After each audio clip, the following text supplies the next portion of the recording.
राम राम जी। आप सभी के सामने शिव पुराण का अध्याय 47 सुनाने जा रही हूँ। अध्याय का नाम है सती और शिव के द्वारा अग्नि की परिक्रमा। श्री हरि द्वारा शिव तत्व का वर्णन। शिव का ब्रह्मा जी को दिए हुए वर के अनुसार वेदी पर सदा के लिए अवस्थान तथा शिव और सती का विदा हो कैलाश पर जाना। ब्रह्मा जी कहते हैं, नारद, कन्यादान के दक्ष ने भगवान शंकर को नाना प्रकार की वस्तुएं दहेज में दी। यह सब कहकर वह बड़े प्रसन्न हुए। फिर उन्होंने ब्राह्मणों को भी नाना प्रकार के धन बांटे। तत्पश्चात लक्ष्मी सहित भगवान विष्णु शंभु के पास हाथ जोड़कर खड़े हुए और यह बोले, देव देव महादेव, दया सागर प्रभु तात, आप संपूर्ण जगत के पिता है और सती देवी सबकी माता है। आप दोनों सत्य पुरुषों के कल्याण तथा दुष्टों के दमन के लिए सदा लीला पूर्वक अवतार ग्रहण करते हैं। यह सनातन श्रुति का कथन है। आप चिंतन के नील अचन के समान शोभा वाली सती के साथ जिस प्रकार शोभा पा रहे हैं, मैं उसके उल्टे लक्ष्मी के साथ शोभा पा रहा हूँ। अर्थात सती नील वर्णा तथा आप गौर वर्णा है, उससे उल्टे मैं नील वर्ण तथा लक्ष्मी गौर वर्ण है। नारद, मैं देवी सती के पास आकर ग्रह नक्षत्रों विधि से विस्तार पूर्वक सारा अग्नि कार्य करने लगा। मुझे आश्चर्य तथा ब्राह्मणों की आज्ञा से शिवा और शिव ने बड़े हर्ष के साथ विधि पूर्वक अग्नि की परिक्रमा की। उस समय वहाँ बड़ा अद्भुत उत्सव मनाया गया। गाजे बाजे और नृत्य के साथ होने वाला वह उत्सव सबको बड़ा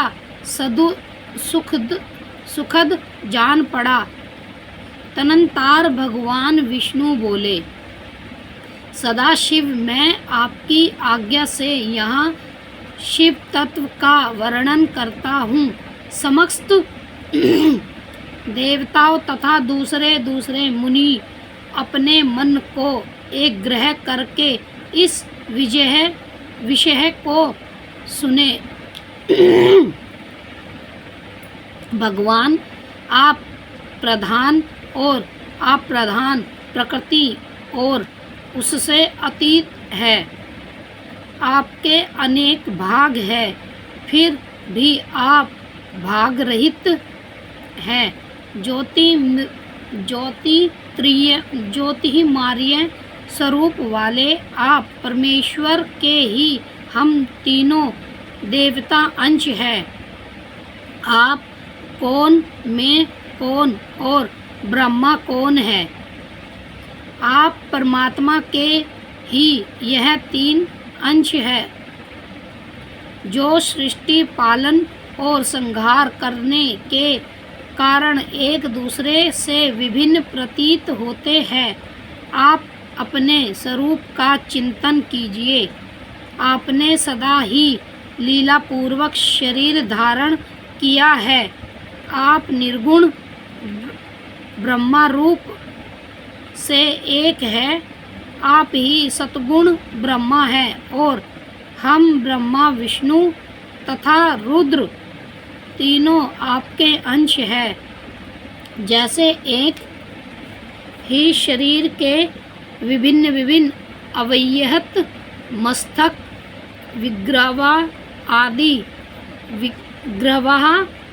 ग्रवाह आदि नाम धारण करते हैं, तथापि उस शरीर से वह विभिन्न नहीं है। उसी प्रकार हम तीनों अंश आप परमेश्वर के ही अंग और जो ज्योतिर्मय है आकाश के समान सर्वव्यापी एवं निलेप सर्वव्य ही अपना धाम पुराण कुटस्थात अव्यक्त अन्यहत नित्य तथा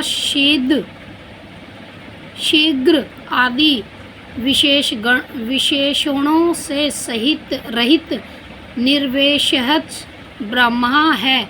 वहीं आप शिव है, अतः आप ही सब कुछ है। ब्रह्मा जी कहते हैं, मुनीश्वर भगवान विष्णु की यह बात सुनकर महादेव जी बड़े प्रसन्न हुए।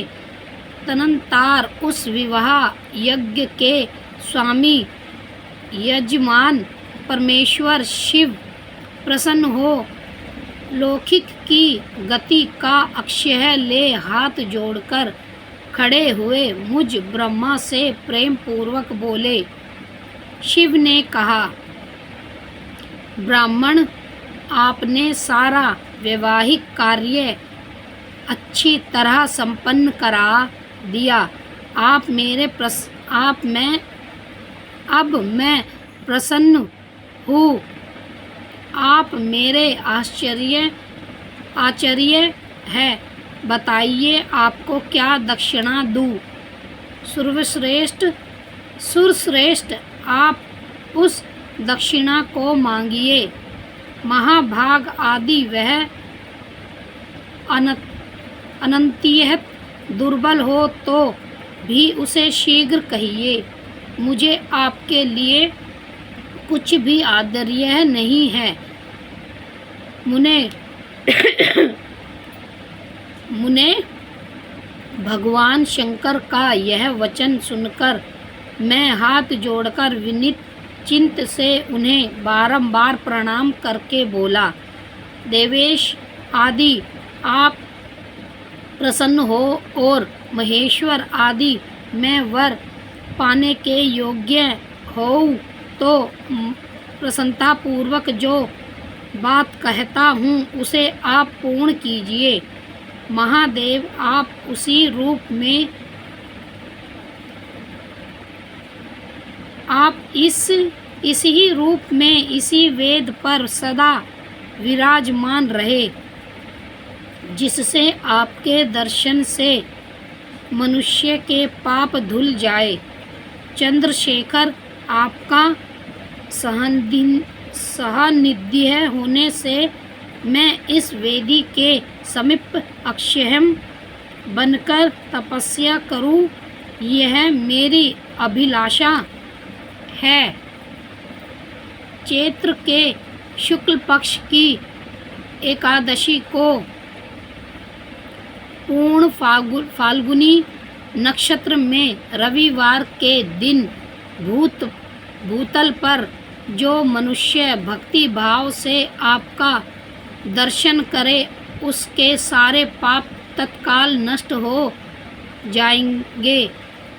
विपुल पुण्य की वृद्धि हो और समस्त रोगों का सर्वथा नाश हो जाए। जो नारी दुर्भाग्य वृद्धा कानी अथवा रूपहीना हो वह भी आपके दर्शन मात्र से ही अवश्य निर्दोष हो जाए। मेरी यह बात उनकी आत्मा को सुख देने वाली थी।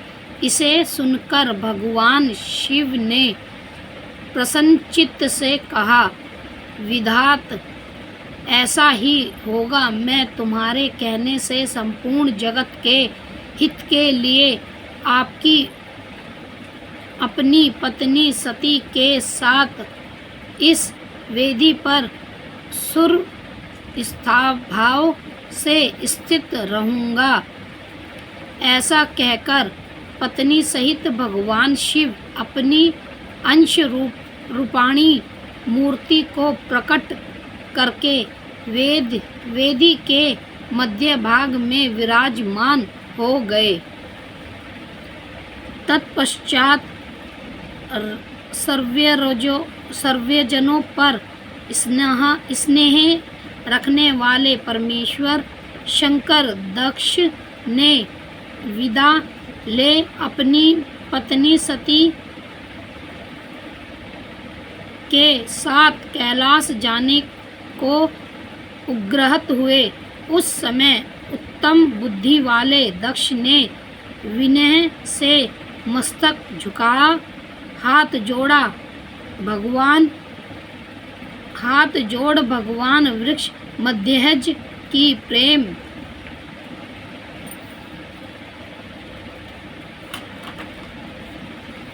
पूर्वक स्तुति की। फिर श्री विष्णु आदि समस्त देवताओं, मुनियों और शिवगणों ने नमस्कार पूर्वक नाना प्रकार की स्तुति करके बड़े आनंद से जय जयकार किया। तदनंतर दक्ष की आज्ञा से भगवान शिव ने प्रसन्नता पूर्वक सती को वृक्ष भर की पीठ पर बिठाया और सदैव भी उस पर आरूढ़ हो वह प्रभु हिमालय पर्वत की ओर चले। भगवान शंकर के समीप वृक्ष पर बैठी हुई सुंदर दांत और मनोहर हंसने वाली सती अपने नील शय्यावरण के कारण चंद्रमा में नीली रेखा के समान शोभा पा रही थी। उस समय उन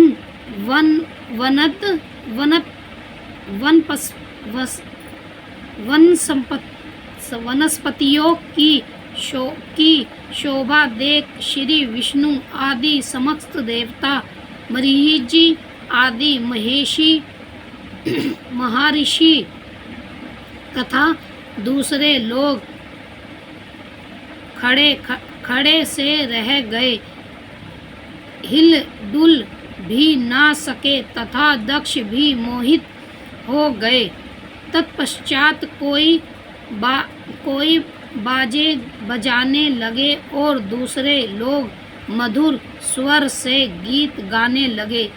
कितने ही लोग प्रसन्नता पूर्वक शिव के कल्याणमय उज्ज्वल यश का गान करते हुए उनके पीछे पीछे चले। भगवान शंकर ने बीच रास्ते से दक्ष को संपूर्ण प्रसन्नता पूर्वक लौटा दिया और सदैव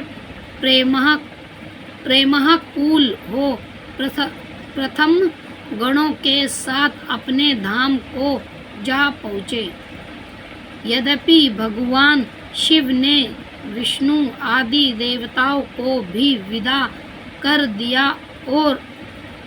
दिया था, तो भी वह बड़ी प्रसन्नता और भक्ति के साथ पूर्ण उनके